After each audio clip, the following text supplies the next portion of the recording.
socket to me? Hi, I'm Chandler O'Quinn. Welcome to the Magic Kingdom at Walt Disney World in Orlando, Florida. Today I am showing people that anything can be made just a little bit more boring with history. But really, there's a lot of interesting connections between Richard Nixon and Watergate and Walt Disney World. And we're going to be looking at all those together.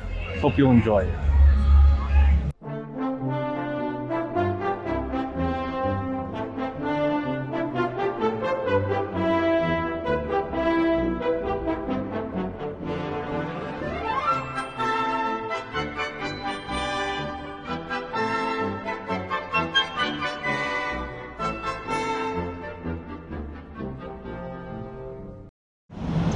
Hello, welcome to the Contemporary Resort at Walt Disney World.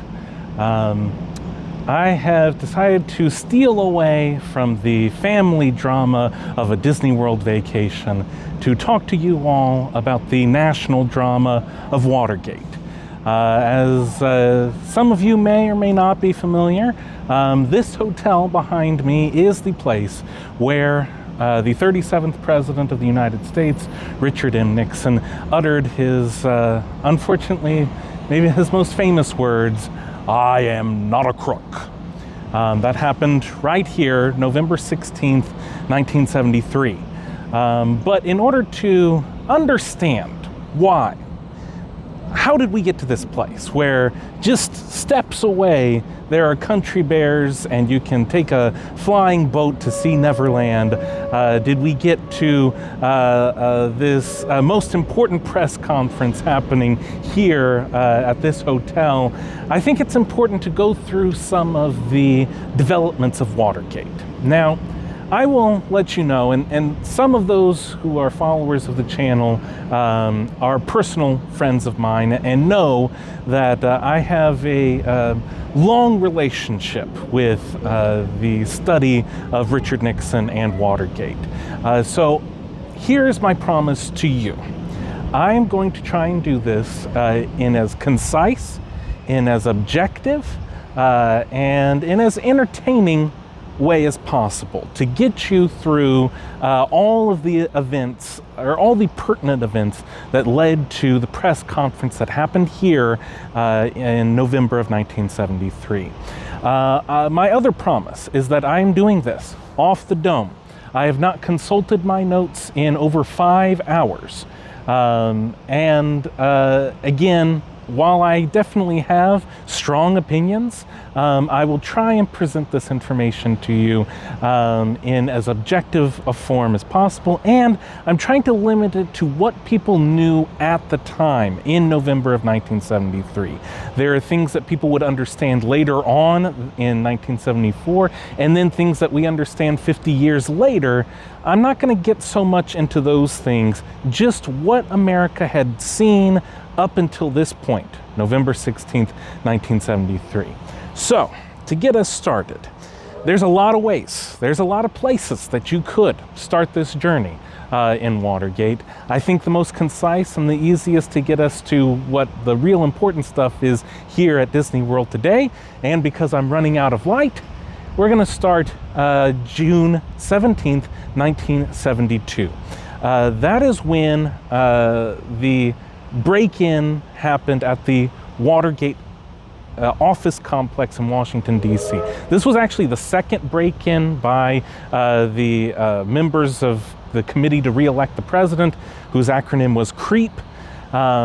Among those who were caught on June 17th were 3 Cubans who were all former CIA operatives, and Jim McCord, who I believe was an active CIA operative. They were caught with wigs and bugging devices, and in their hotel room they had thousands of dollars in sequential treasury notes. There was also a notebook that had a key in it. One of the Cubans tried to swallow the key. In the notebook was the phone number of another CIA operative named E. Howard Hunt. E. Howard Hunt had been involved with the CIA for over a decade, he was involved with the Cuban Missile Crisis, the Bay of Pigs. He was also involved possibly with the assassination of South Vietnamese President Diem. So many things to tangle and unravel here. But on June 17th, it was those four that were caught. E. Howard Hunt was not caught yet, though he was involved in the whole setup of this. This time an former FBI agent, G. Gordon Liddy, was also one of the leaders of this whole operation, but he was not caught on that day, June 17th, 1972. These four that were caught were arraigned. At the arraignment was a former naval officer who had just transitioned into a journalism career for the Washington Post, named Bob Woodward. His first ever assignment, imagine that, first ever assignment is this, the arraignment of these four, all former CIA operatives or current CIA operatives caught bugging the Democratic National Convention headquarters, or committee headquarters, that is. So that's what the people understood at that point. Eventually, later on, G. Gordon Liddy, E. Howard Hunt, they are arrested and they are put before a jury. But from June of 1972 all the way until March of 1973, the American public doesn't know what the connection is between the president, the White House staff, and the committee to re-elect the president, and these burglars. They are all kind of in these different camps, and no one knows exactly how they all connect, or if they connect at all. And for the most part, they don't care. They are so excited not to vote for McGovern that they vote for Richard Nixon overwhelmingly, landslide. One of the biggest landslides in American history. Richard Nixon comes into office as one of the most popularly elected presidents into a second term ever in our history. That happens November of 1972. January of 1973, because of the mining of Haiphong in December, because of the Christmas bombings at the end of December, the North and South Vietnamese get to the peace table. There's an agreement. It is signed. The Vietnam War is over, at least at that point. There is a recognized South Vietnam, and the agreement was for the POWs to all come home. Not all of them would actually make it, but that was the agreement. That's January 1973. So coming back to our story here, that was 11 months ago. January 20th, Richard Nixon and Spiro Agnew are inaugurated at Washington, D.C. Back to the Watergate things, all this time, from June of 1972 until January of 1973, there has been a cover-up. That cover-up was to try and get the connections between, whatever connections there were, between White House staff and the committee to re-elect the president, to obfuscate those, to obstruct justice, to try and not have those connections be known. That cover-up was primarily run by the White House Chief Counsel, John Dean. He was involved in siphoning money from the committee to re-elect the president. Some of that money went into his own pocket for a nice honeymoon trip. Other money was paid as hush money towards the people who were on trial. John Dean also instructed other of these defendants to perjure themselves in front of the grand jury. All of this, he is the primary connection between those who are at the White House. He has an office at the White House. He is the lawyer for the president. And he is also serving on the committee to re-elect the president. So these two kind of separate bodies. John Dean is the main link between those two. He's been running that from June all the way through until January of 1973. January 30th, 10 days after the President Nixon and Spiro Agnew have been re-inaugurated. The trial is over for those original conspirators, those original burglars. They are found guilty. Some of them pled guilty themselves, others did not and were found guilty.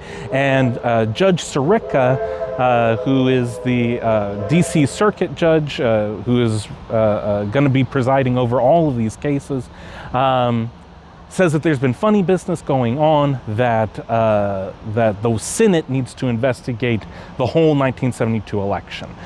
So in February of 1973, they set up the Watergate hearings, they set up the Ervin Commission to investigate just the 1972 election. They don't want to search into any of the other previous elections because they don't want to figure out all the funny business that all the other people were up to. But specifically just what was going on in the 1972 election.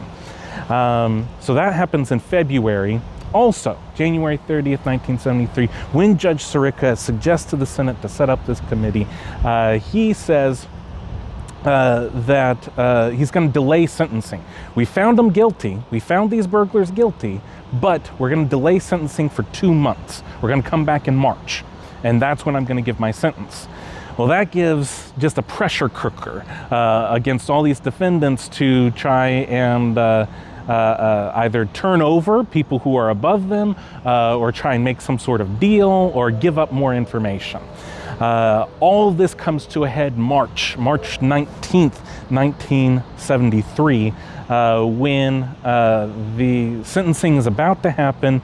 Jim McCord, remember the CIA agent who was caught in June, he figures out that, or he writes a letter to Judge Sirica saying there's been a cover-up. There's been money that's being given to all these places. There's been hush money involved. People have perjured themselves in front of the grand jury. It's a whole big mess here. At the same time, E. Howard Hunt, the other CIA agent, it's just amazing how all these CIA and FBI guys are involved in all this. He says that he needs more money. He needs $150,000. He needs that in legal fees, and he needs that to take care of his family while he's in prison. And if he doesn't get that money, he's going to tell everyone about illegal break-ins that happened in 1971 to try and cover up the Pentagon Papers. That's a whole thing that we just don't have time to get into. But that's what Hunt is saying in March 20th of 1973. All of this gets to John Dean. John Dean decides that he needs to go to the president to get permission to give this money to E. Howard Hunt. John Dean does this, I believe it's March 21st or 23rd of 1973 in what is called the Cancer on the Presidency discussion, or the Cancer on the Presidency speech. He does this, he informs the president. This happens in the morning of March 23rd, 1973. And money is paid to E. Howard Hunt in the evening of March 23rd, 1973. Those who look at this from one point of view say that President Nixon ordered that money, that President Nixon was involved in the cover-up, and that he ordered that money to be paid to E. Howard Hunt. Defenders of the president say that that's too quick of a turnaround, that that was probably former Attorney General John Mitchell who authorized that payment, and it was not Nixon. Either way, this is all starting to bubble up, and Woodward and Bernstein are publishing all these things in the Washington Post. And we get to the end of that week, March 25th of 1973, and Judge Sirica sentences the burglars to maximum sentences. Then going into April, John Dean is supposed to be working on a paper telling everyone what he was involved in with this whole cover-up, but that's because the White House doesn't exactly know what John Dean was doing with this cover-up. So it's for an internal purpose as much as an external public relation message. John Dean decides that it would just be better to flip and start saying that he has information that can get not only people like Magruder and James Mitchell behind bars, but that he has information to get all of the president's men. So that would be the two most senior advisors, Ehrlichman, Haldeman. That he has information that they were involved in this cover-up, that they knew what all he was doing. So John Dean becomes a witness against the White House, and he goes in front of the Irvin Committee and just spills all of the things that he's been doing, but saying that he was following orders, which, trying to be objective here, but it is highly unclear if he was following orders or if he was doing it himself. That gets us through April of 1973. So that's what, about 7 months away from what's going on here at the Contemporary here at Disney World. Remember Disney World? That's right over there. So we've got April 30th of 1973. All the heat is getting on to the staff members of Nixon's White House. Nixon, it takes him weeks to actually acquiesce and say that Haldeman, his most trusted advisors, Haldeman and Ehrlichman, need to resign. He also accepts the resignation of his Attorney General, Kleindienst, and he fires John Dean. All that happens April 30th. He appoints Elliot Richardson to be the next Attorney General. It is up to Ted Kennedy's committee in the Senate to approve Elliot Richardson. Ted Kennedy instructs that the only way he will approve Richardson as the Attorney General is if they set up a special counsel, a special prosecution force to investigate anything and everything that has ever happened in the Nixon White House, and to appoint one of the most trusted advisors of the Kennedys, you know, the family that had run against Richard Nixon in 1960 and had used all sorts of creative means to make sure that they won that election in 1960. Well, one of those guys who was so close with the Kennedys, Archibald Cox, would become the special prosecutor and have full reign, carte blanche, to investigate anything that has ever happened in the administration. Elliot Richardson says, fine, that's just fine with me. And so they set up this prosecution force that will not answer to the Attorney General, that will have full reign to investigate anything it wants.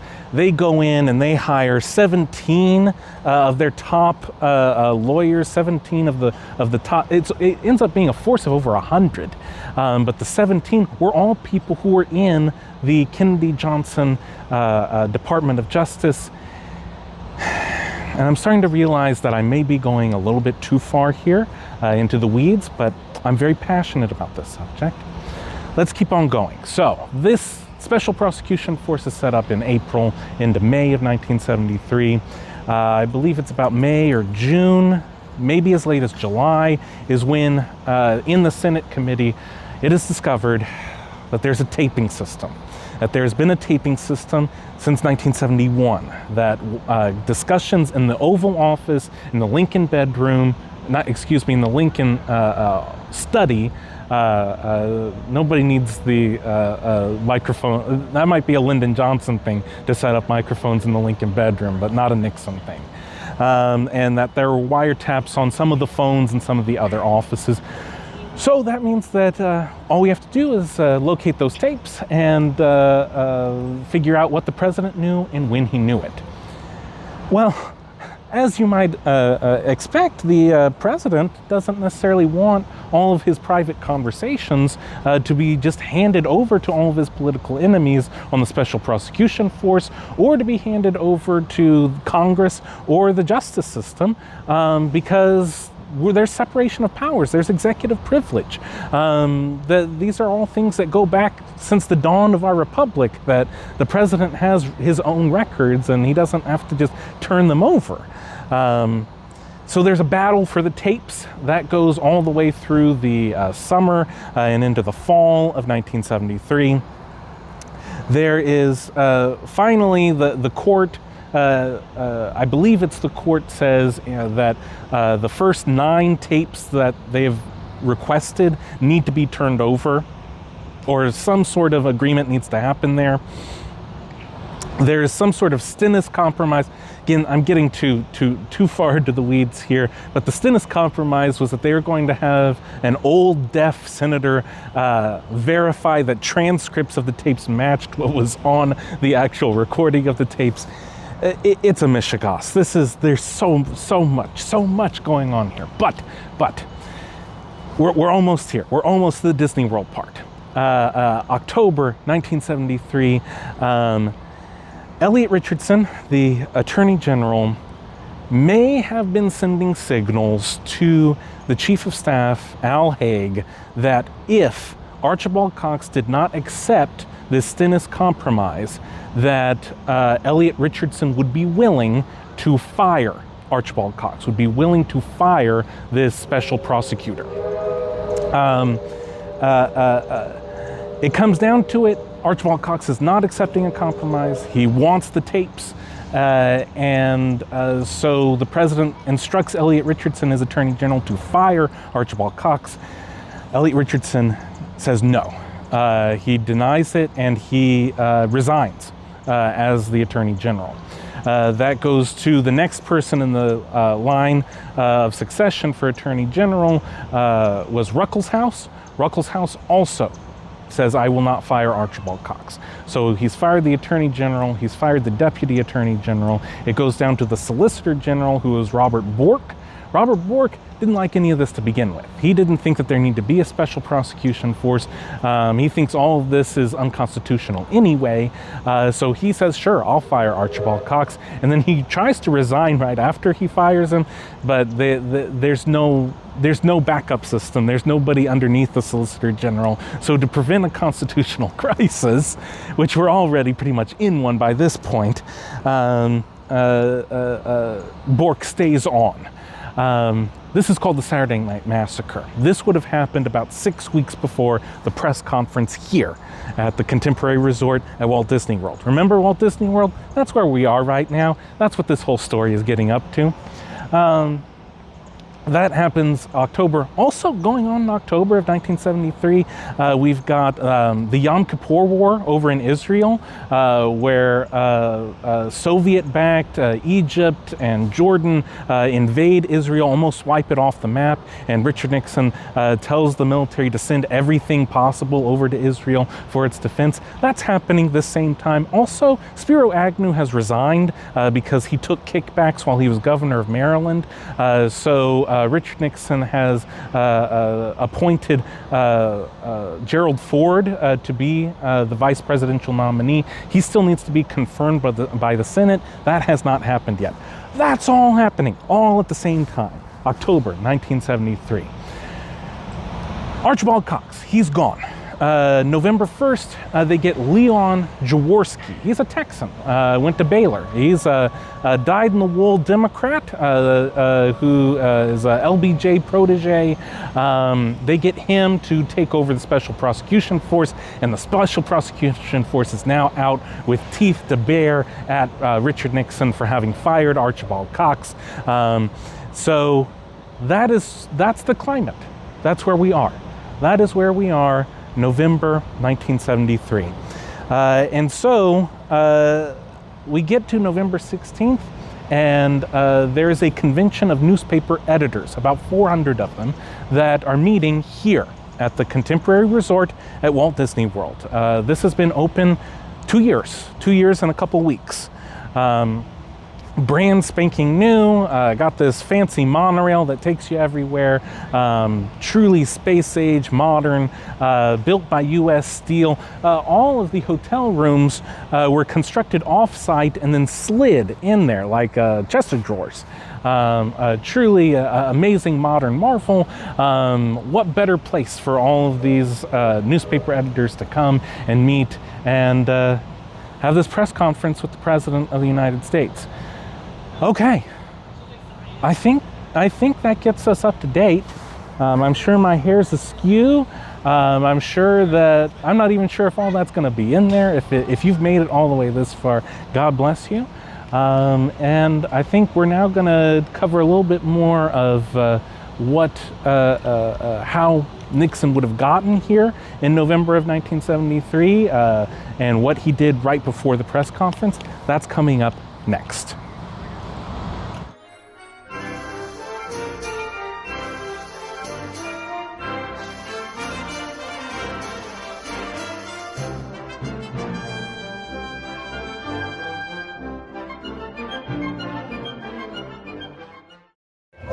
So I am standing out here in front of the Hall of Presidents in Walt Disney's Magic Kingdom.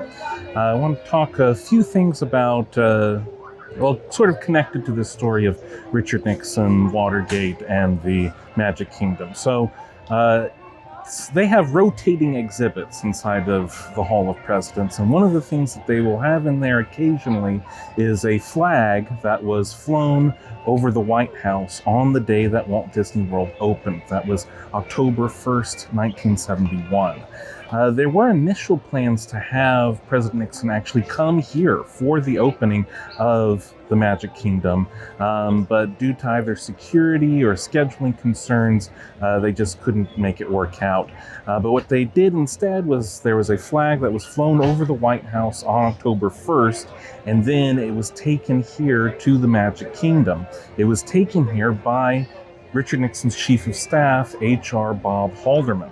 Haldeman already had an existing working relationship with Disney Company. He was on the board of directors for the California Institute of the Arts, the institute that Walt Disney set up in Valencia, California.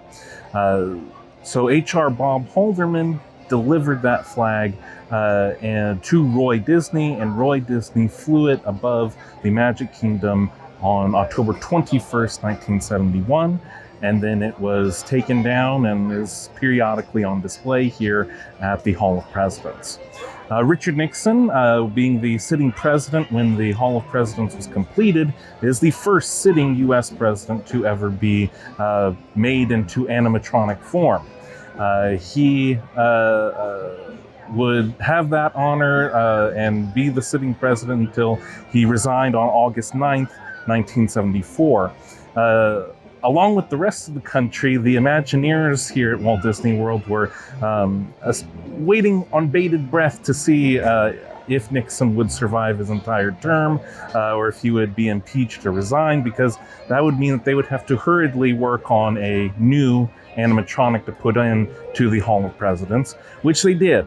So from August 9th until the spring of 1975, they worked diligently, and it's either March or May. So just a few months later, they had an animatronic of Gerald Ford ready to go in the Hall of Presidents.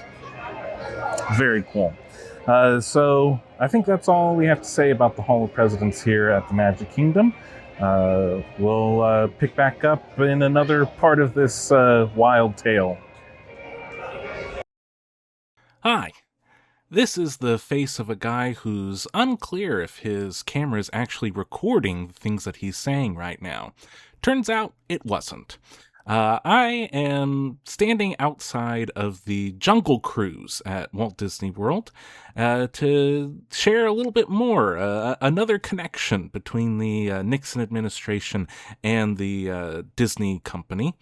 Ron Ziegler, who was Richard Nixon's press secretary, got his start as a Jungle Cruise skipper. So Ron Ziegler would be present with Richard Nixon during this press conference that takes place at the Contemporary Resort in November of 1973. But it's kind of interesting to think that, in a way, he's coming back home. He got his start as a skipper, probably wearing a safari outfit. I'm not quite sure if he was there at a time where they had such stellar jokes as visiting Schweitzer Falls, who is named for Dr. Albert Falls, or if he said anything about Trader Sam, who gives you an excellent deal. He'll give you 3 of his heads for just 1 of yours. Or, of course, the greatest joke of all time, going behind Schweitzer Falls and seeing the 8th wonder of the world, the back side of water.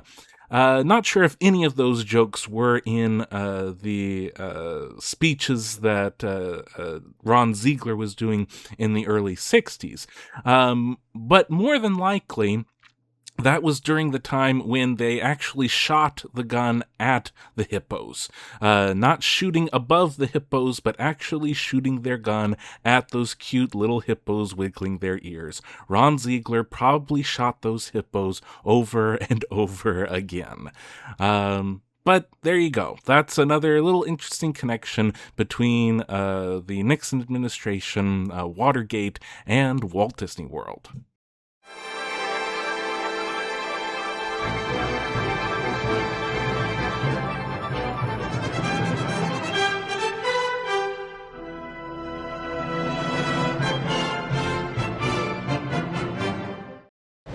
Okay, so I'm here at the front entrance of the Contemporary Resort.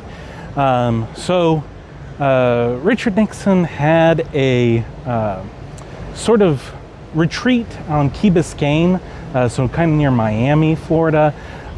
He left there around 3:30 in the afternoon in Air Force One, which was named the Spirit of 76 for the bicentennial. Lands at McCoy Air Force Base, which I believe is what is now the MCO airport. He takes the presidential limo, the Beast, and arrives here by 5:30. And so the Beast, I believe, would have been parked right there. And then he would have gone inside. He was greeted by like the president, I believe, of the Walt Disney World Resort, and then the Walt Disney World Resort ambassador. And she, if you've ever seen the old Walt Disney episodes, and he goes to Disneyland and he talks to these ladies who kind of have like horse riding outfits, and they have like plaid vests on, that's kind of who he would have met with here for just a little bit. And then it says that he went up to a presidential suite. I'm not quite sure if that's just like a green room or if it is an actual room, a hotel room up there. But he went up there for about an hour or an hour and a half before the press conference actually started. So now we're going to walk through the Contemporary, following kind of the same route that he would have, at least to get to the press conference.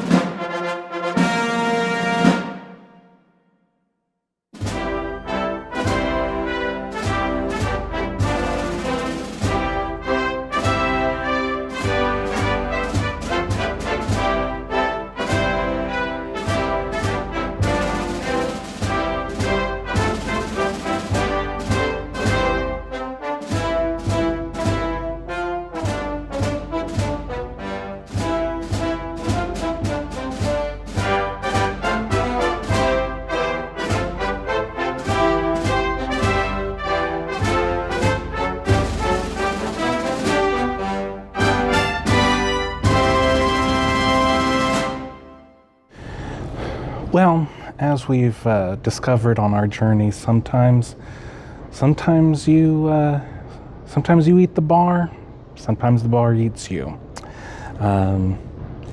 they would not let me into the Ballroom of Americas. They declined my request courteously and in a very magical way, but they said there would not be a cast member to watch me, and who knows what I could get up to in there. So I will instead be in the lobby looking at the Ballroom of Americas and talk to you about what happened inside there.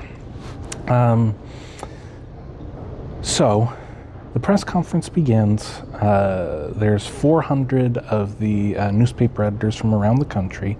It's the editors and their wives and children here at the Contemporary Resort in the ballroom.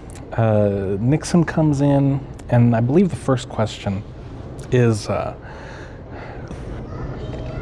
they make reference to the Benjamin Franklin quote when the Constitution was written of what have you left us, a republic if you can keep it. And the editor goes, do we still have a republic in the days of Watergate?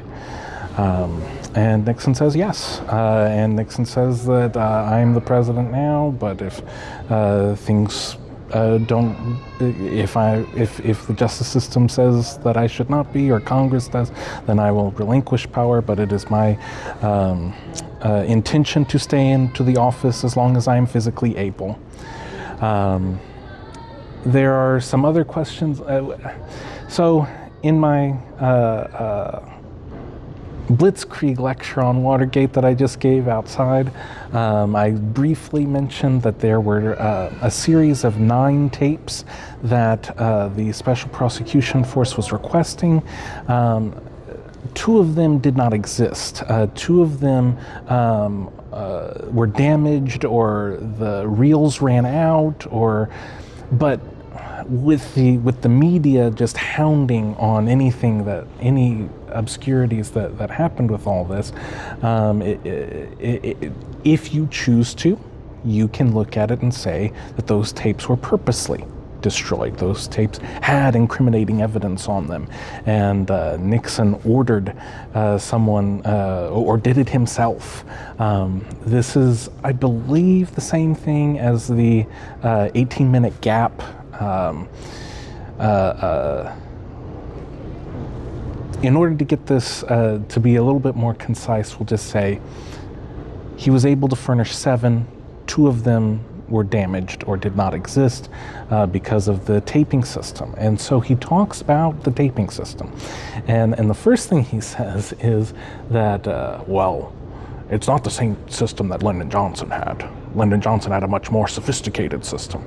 And everyone in the press room is laughing, because of course he did. Lyndon Johnson loved gadgets, and he loved spying on people, and he was a very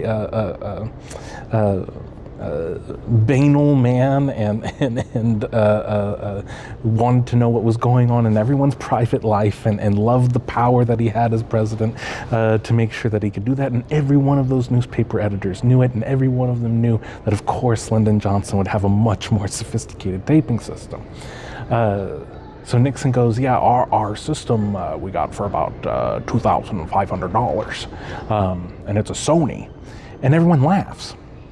And at first I'm thinking, well, what's so funny about that? Why is it so funny that it's a Sony? And then I think, it's 1973. Sony is, having something from Japan is cheap. It's cheap transistors. What you want is a true American-made RCA. General Electric, they would be much better at getting you a better quality sound than this 25 grand, or excuse me, two and a half grand Sony system with little lapel mics is what he talks about. Little lapel mics. That's what the whole system was based off of. And the tapes are horrible. It is horrible to try and listen and make out anything that's going on if it's not on the phone. The phone conversations are pretty clear, but everything else is just static and pops and crackles, and you can't hear anything. So that's one of the things that they talk about.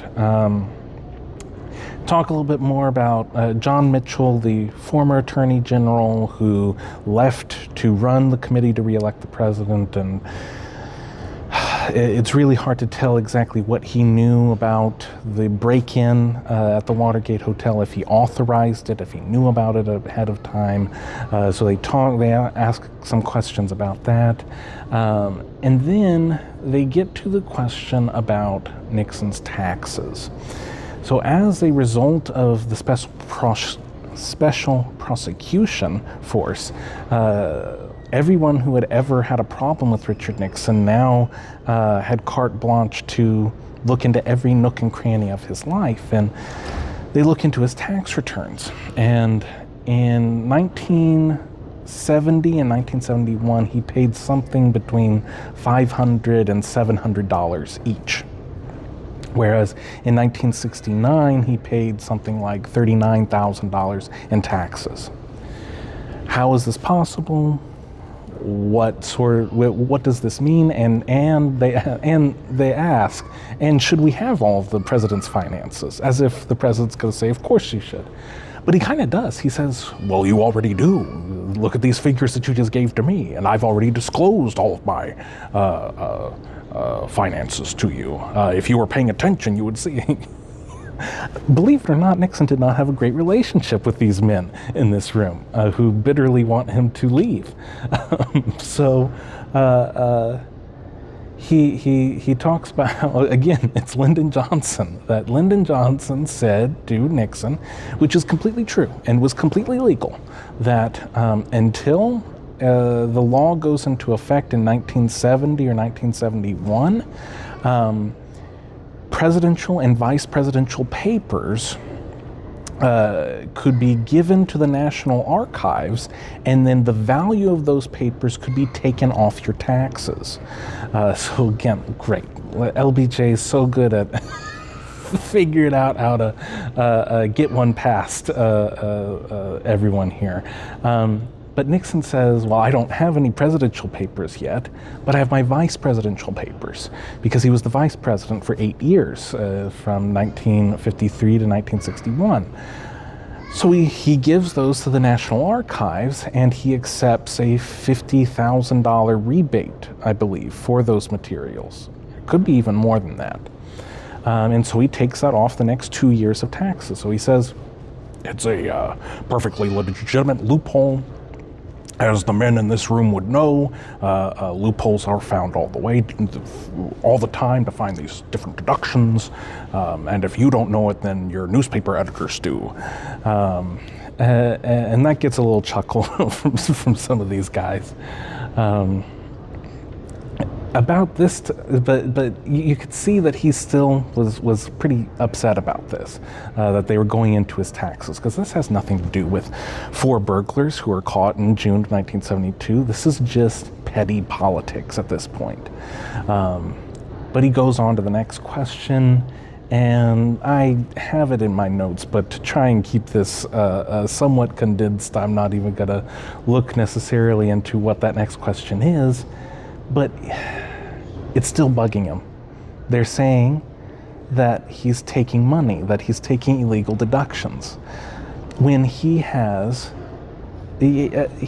first of all, he hasn't. Secondly, we've just gone through Lyndon Johnson. We've gone through John F. Kennedy, whose father made their fortune off of bootlegging and all sorts of illicit deals. Eisenhower took gifts from all over the world and kept them for himself. He's the commander of the Allied Expeditionary Force. I don't hold that against him. Nixon didn't hold it against him, but to then say, hey, this is so wrong for President Nixon to take a tax deduction, it's just eating in his brain. And so he's answered this question, he's in the clear, and he goes back and he says, I want to talk about the taxes one more time. And so he then goes into all of his the finances. He said, when I left office as vice president in 1961, I had about $51,000 and a rusty Oldsmobile to my name. I then became a lawyer and made a lot of money off of that. And he goes into that When he got elected as president, he decided that he would get rid of all stocks, he would get rid of all bonds. He was the first president since Truman to have nothing in the stock market, to have all of his wealth in real estate, and that he owns property at the Western White House in San Clemente, that he has the property at Key Biscayne. He owns his mother's former house in Whittier, and I think one other place. And that's where all of his money is tied into. And it's still eating him. That after all this time and all the things that he's done and all the times that the press has gone after him about money. This goes back to things that happened in 1952 with the fund crisis, that they're trying to say that he's stealing money, that he's a thief, and that just ate at him so much. And so he goes, and then he goes into it and he says, in all my years of public life, I've never profited from public life. I have never obstructed justice. And I tell you that I welcome this sort of investigation because the American people have got to know whether or not their president's a crook. Well, I'm not a crook. I've earned everything I've got. And then he crossed his arms, and all these guys have no idea what to do with this. Like, is he joking? Like, how is this getting into his skin so much? And it's just an awkward silence. And who is the next person to ask a question? It's the editor of the Washington Post, the paper that had been going after him the hardest, the one that Woodward and Bernstein were working for. And the fact that that is the next one, everyone starts laughing because this is like the president's number one enemy. The two hate each other, and for him to be the next one to ask a question. And President Nixon starts, before he can ask this question, Nixon says, well, I think that you have a wonderful sports section. Like, the rest of your paper's crap, but the sports section is just okay. I think there's just about two more things that I want to talk about here, and who knows if this is entertaining to you at all. This is just a subject that I have a lot of passion for. I know that it's not a very dynamic video. It would have been if the fine people at Disney had let me inside of the room, but they did not, so we're here. At a certain point, they scan the room. This is all on television, so they pan over to the wives and children. And you see they have children that are like 6 and 7 years old. They're in these mock turtlenecks, short sleeve mock turtlenecks, and there's just this kid who is zoned out, looking out like, I'm at Disney World. Where's Mickey Mouse? Why is this sad country bear here? Because he's at, well, why is he stuck here? Why they make this kid do this? I don't know, but they do, and I just think that's hilarious. There's another portion of this press conference. The press conference goes on for a whole hour. So there's another question, and I forget what the question even is, but it's asked by the man with the biggest bow tie in the world. I mean, the bow tie's up to here to his cheeks. I believe that is one about executive privilege, and that is where Nixon goes all the way back to Thomas Jefferson and Aaron Burr, saying that executive privilege has this precedent, that Thomas Jefferson set up this precedent so that the president wouldn't have to give over everything. It's a matter of national security. It's a matter of all of these, the whole constitutional system is based on the separation of powers, that the president has things that only the president does. And time and time again, the cameras pan to the lectern, and there's nothing on the lectern.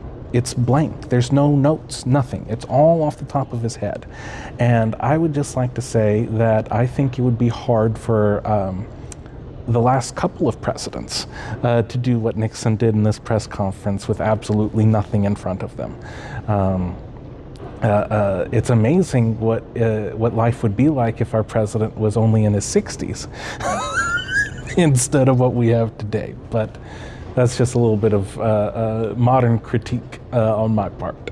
I think the last thing to talk about in this press conference is that they talk about the energy crisis. Because of the United States support of Israel in the Yom Kippur War, OPEC, the oil-producing, exporting, whatever it stands for, over in the Middle East, they shut down oil exports to the United States. And there is a concern that this is going to cause an energy crisis, which it eventually does. And Nixon lays out that he had tried to warn people that this energy crisis was going to happen anyway, that we're building all of these luxury hotels with all of this air conditioning all over the South that requires a lot more energy than we have. We need to focus on producing what we have. We need to focus on shale and coal and nuclear and all these things. He created the Environmental Protection Agency. This was something that was always on his mind, and that he put before Congress 7 bills to help with the energy crisis, and Congress had only voted on one of those bills because they were spending all their time trying to impeach Nixon, I guess. So finally he says, well, I even tried to do my part in the energy crisis. I tried to take the small Jetstar from Key Biscayne, but the Secret Service wouldn't allow it. And so we took the Spirit of 76, we took Air Force One, and but we didn't take the backup plane. So we saved the backup plane, we saved the fuel from that backup plane, and if the first plane goes down, then they won't have to impeach. And everyone laughs. And then the last bit of the conference is he's trying to talk about the milk crisis, that milk prices were going up by like 80-90%. I mean, the 70s, I love the 70s. I love the aesthetics of the 70s. If there was any time that I could choose to be a 40-year-old man, it would be the 70s. But man, it was rough. It was a rough go of it. But after you almost get impeached, you can walk a few steps and go see a Country Bear show. You know, you win some, you lose some, and you could smoke everywhere. That seems pretty cool. So that's what happened. That's it. That's the I'm Not a Crook. That happened just over there, Ballroom of Americas, here at Walt Disney World at the Contemporary Resort in November 16th, 1973. Afterwards, Nixon leaves the press conference. He hangs out for a few pictures, and then he goes back down to the presidential limo, which is waiting. He gets inside, and he gets in with his press secretary, Ron Ziegler, who is probably like, what was the whole I'm not a crook thing? That's not good. That's not good. If you're having to tell the American people you're not a crook, you're on the ropes. But they get into the presidential limousine, and he gives a phone call to Tricia. I believe it's Tricia, his daughter, in the car as they go to McCoy Air Force Base and get on the plane, and I believe go back to Key Biscayne. So another thing that I forgot to mention was what Stephen Ambrose wrote, which I thought was really poignant. Stephen Ambrose is a pretty popular historian. He wrote a 3-volume biography of Richard Nixon. And when he talks about the I'm not a crook moment, he talks about how not only was Nixon telling that to the American public, but in a way he was telling it to Frank and Hannah, his mom and dad up in heaven, that when Nixon was growing up in the time of Teapot Dome and 20s and all these crazy scandals, he would gather at the kitchen table at Yorba Linda and discuss politics with his dad and the family, and he would say that one day I'm going to be a lawyer who's so good they can't bribe me, that I'll never be on the take. That was something that was so important to him. And the fact that this was coming up, and what was just this stupid, petty little thing of these guys going into the Democratic National Committee it could be blown so far, and now they're looking in his taxes and they're saying that he's on the take. That was something that hurt him so much that that's why he did it. That's why he said it here at the Contemporary Resort. I'm not a crook. So that's it. That is really it. That's all I have for you from here at the Contemporary Resort at Walt Disney World. Thank you so much for watching. If you've made it this far, Lord knows how long this is going to be and how much of a ramble this can be, but thank you for watching, and please like, share, subscribe, send this out to your friends, and until next time, vaya con Dios.